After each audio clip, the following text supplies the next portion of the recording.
Dahil nga may kababayan tayo nagbahagi ng kanilang karanasan na nagamit na nila ang kanilang OWA e-card bilang isang discount card sa Starbucks sa Saudi Arabia na may video sila. Hello guys, nagamit na namin yung OFW card namin dito sa Starbucks.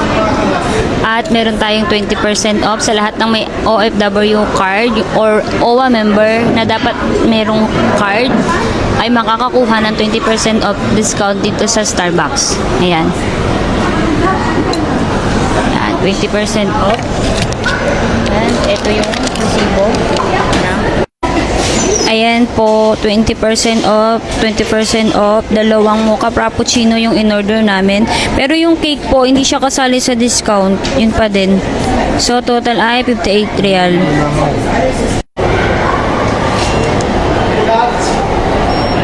Kaya napakaraming mga OFW ang nagtanong kung saang mga bansa ba pwede gamitin or maka-avail ng discount para sa mga OFW gamit ang OWA e-card. Kaya eto guys, inalam natin. So, eto ang mga bansa na pwede yung gamitin ang inyong OWA e-card bilang isang discount card. Sa Australia, Brunei, Hong Kong, Japan, Saudi Arabia, Kuwait, Malaysia, Pilipinas, Qatar, Singapore, South Korea, Taiwan, at United Arab Emirates. So, sa mga nabanggit na bansa, para malaman nyo ang kumpletong listahan kung saan kayo pwede makapag-avail ng OWA discount or OFW discount gamit ang inyong OWA e-card, ay i-click nyo ang link na ilalagay ko sa description ng video na ito.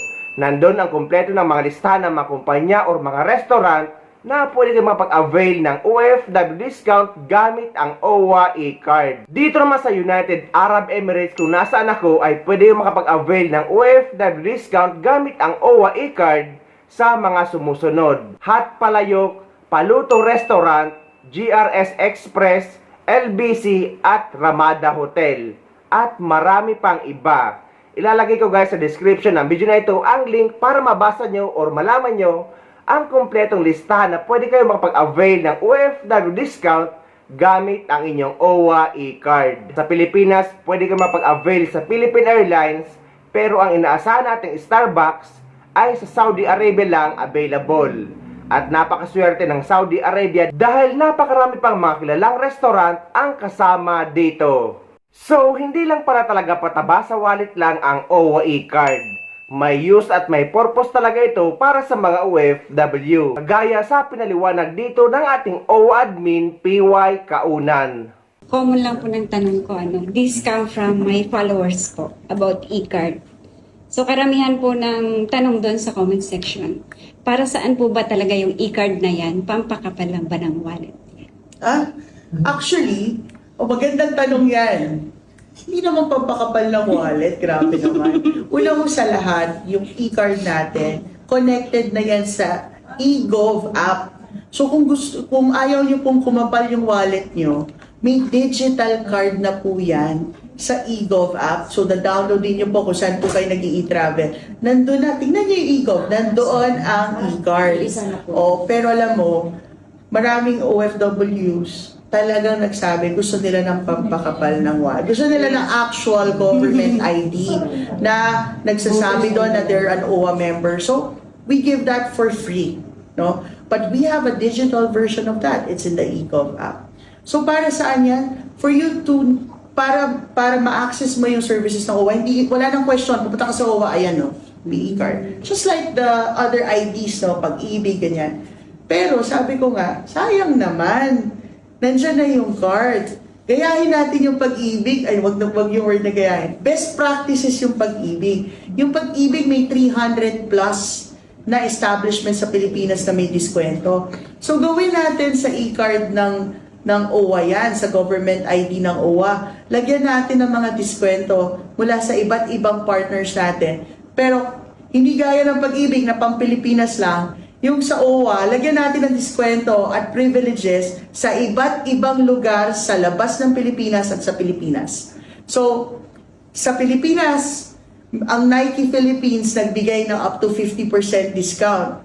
Sabi naman ng iba, ma'am, hindi ko naman afford yung Nike. Okay, parang gusto mo sapatos na yata yung pero dito sa Hong Kong, we're very happy na today, na-anunsyo natin, over 25 plus or 27 actually, na mga iba't ibang mga negosyo sa Hong Kong, balikbayan boxes, remittance centers, clinics, restaurants, no? And other stores na magbibigay ng diskwento. Alam nyo sa KSA, sa Saudi Arabia, Starbucks is giving 20% discount in all their 700 stores para sa mga frappuccino. Ang mga OFW hindi makapaniwalang tinatanggap yung OWA ID. Pinipicturean yung resibo kasi may OWA discount nakalagay, pati yung POS. So, this is, sabi ko nga kanina, ito ay pandagdag sa mga programa at benepisyo na ng OWA. Di ba nakakatuwa naman paminsan-minsan na may mga ganyan, di ba? At para sa halagang 1/4 sa loob ng 2 taon or 50 pesos,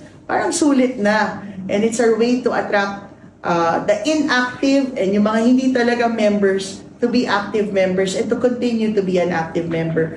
And ang aming hiling, meron din kaming i-aanunsyo sa September 25, airlines, schools, clinics, pharmacies. Siyempre para sa mga ladies, meron ding mga papaganda, di ba? Para wellness naman yan.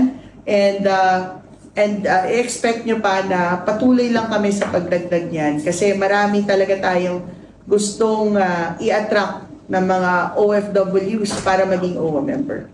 Alam niyo, Ma'am Marites, kwentuhan ko lang po kayo tungkol sa OWA e-card. Yeah. Ito po ay isang government ID, katulad ng national ID, driver's license, magagamit po ng ating mga active OWA members. Pangalawa po, ito po mismo nasa eGov app. So pag nakalimutan niyo to, pwedeng ipakita yung nasa eGov app.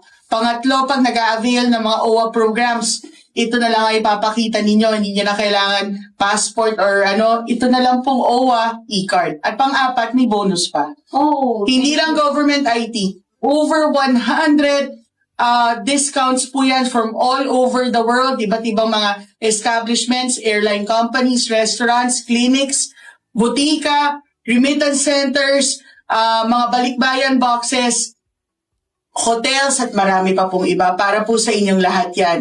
Iyan po deserve ng OFW. Maraming salamat po. Kuha na po kayo ng OWA e-card. So, sa mga kababae kong OFW na mayroon ng OWA e-card, nagamit nyo na ba ito bilang discount card sa Pilipinas or sa ibang bansa? I-comment nyo naman sa comment section ng video na ito. Sa mga OFW naman na nandito sa Dubai or sa United Arab Emirates na wala pang e-card, pwede na kayong makakuha ng OWA e-card sa Migrant Workers Office Dubai. Paano? Eto. Sa mga hindi pa nakakaalam at sa mga hindi pa nakakapanood, lalo na sa mga OFW dito sa United Arab Emirates, uulitin ko lang na pwede na kayong makakuha ng OFW e-card or mas kilalang OWA e-card sa MWO Dubai or Migrant Workers Office Dubai na dating Polo Dubai. Pwede na kayo pumunta doon kahit anong araw basta weekdays na hindi na kinakailangan ng appointment. Basta nakapag-register kayo sa OWA e-card application online na ilalagay ko yung link sa description ng video na ito. At ituturo ko sa inyo kung paano. Sa mga nagtatanong naman kung meron din daw ba nito sa iba't ibang mga polo sa iba't ibang mga bansa. Ang sagot guys, ang pagkakaalam ko ay sa Polo Dubai pa lang meron. Dahil nga ito yung iniwan ditong printer ng OWA e-card dahil sa hindi naging successful na OFW caravan. Pero sana soon ay maglagay din sila sa iba't ibang mga polo sa iba't ibang mga bansa. Pero sa mga uuwi sa Pilipinas ay makukuha nyo ito sa OFW Lounge na NAIA Terminal 1 at NAIA Terminal 3. So eto na nga guys, nakakuha na ako ng aking OWA e-card sa MWO Dubai at ituturo ko naman ngayon sa inyo kung paano. Una guys, para makakuha kayo ng OWA e-card sa Migrant Workers Office Dubai, ay kailangan nyo muna mag-register sa website ng OWA e-card sa Dubai na ilalagay ko sa description ng video na ito para madali nyong makuha. But take note guys, dapat aktibong miyembro kayo ng OWA or dapat hindi expired ang inyong OWA membership. Pero huwag kayong mag-alala guys dahil kung expired naman ang OWA membership nyo, ay walk-in na lang din ang pagre-renew nito kung same employer lang din ang pinagtatrabahuan nyo. Kailangan nyo lang magdala ng inyong kontrata, Emirates ID at any proof of employment kagaya ng Certificate of Employment, pay slip at iba pa. at 92 dirham para sa membership ng OWA. Ngunit kung active member pa kayo ng OWA at hindi pa expired ang OWA membership nyo, ay hindi nyo kailangan ang mga yan dahil Emirates ID lang din ang hinahanap sa Migrant Workers Office Dubai kapag punta nyo. At hindi naman tinatanong kung taga saang Emirates kayo. Kaya pati ang mga taga Abu Dhabi at iba pang mga taga Emirates ay pwede makapunta dito basta nakapag-register kayo. So, para makapag-register na kayo para sa inyong OWA e-card, ay kailangan nyo pumasok sa link or sa website ng OWA e-card Dubai na ilalagay ko sa description ng video na ito. At pagpasok nyo sa website ay ito ang lalabas. At dito naman ay makikita nyo na dyan na nakalagay ay OWA Dubai.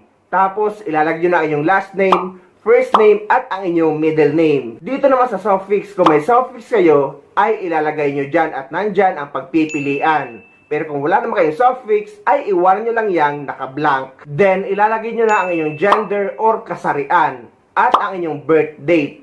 Dito naman sa mobile number, ang hinihingi ay Philippine number. Pero kung wala kayong Philippine number, para makapag-proceed, ay pwede nyo ilagay ang Philippine number ng kamag-anak nyo sa Pilipinas.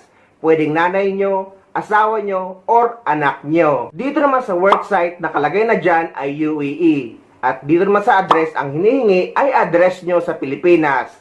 Then after that, ilalagay nyo ngayon ang inyong email address. At dito naman sa in case of emergency, eto guys yung contact person in case of emergency. So ilalagay nyo ang kamag-anak nyo dyan, pwedeng nanay nyo, asawa nyo, or anak nyo. At kanilang mobile number. Then dito naman guys sa signature, para makalagay kayo ng signature dyan, ay kailangan nyo sumulat ng pirma nyo sa malinis na bond paper at pipicturean nyo para ma-upload nyo dyan sa signature. At dyan naman sa photo, dapat maayos na photo ang ilalagay nyo dahil kung anong picture ang ilalagay nyo dyan ay yun ang lalabas sa inyong OWA e-card ID. Then i-click nyo na yung small na box at i-click nyo na yung I'm not a robot. Then click submit. At lalabas na ito, success. And click OK. At meron na kayong queue number. At lalabas dito na application successfully submitted. At may matatanggap kayong email or email galing sa OWA. At yan ay papakita nyo screenshot sa security guard sa MWO Dubai or sa Polo Dubai. So ngayong nakapag-register na kayo sa OWA e-card application sa Polo Dubai, ay pwede kayo mag-walk-in sa MWO Dubai or Migrant Workers Office Dubai any days basta weekdays guys. But take note na kapag Friday ay half day lang sila. So hanggang 11 AM lang ang cut-off nila na pwede kayo makapasok sa loob. At ayun na guys, kapag nag-walk-in kayo ay 5 minutes lang ay makukuha nyo na ang inyong OFW e-card. At free ito or libre, wala kayong babayaran ni piso. Doon kayo pupunta sa second floor sa room 9. So ganito ang makukuha nyo sa Migrant Workers Office Dubai kapag pumunta kayo doon. At ang kagandahan ngayon sa Migrant Workers Office Dubai ay halos wala ng pila. Napakalaki na ng pinagbago, hindi kagaya noon.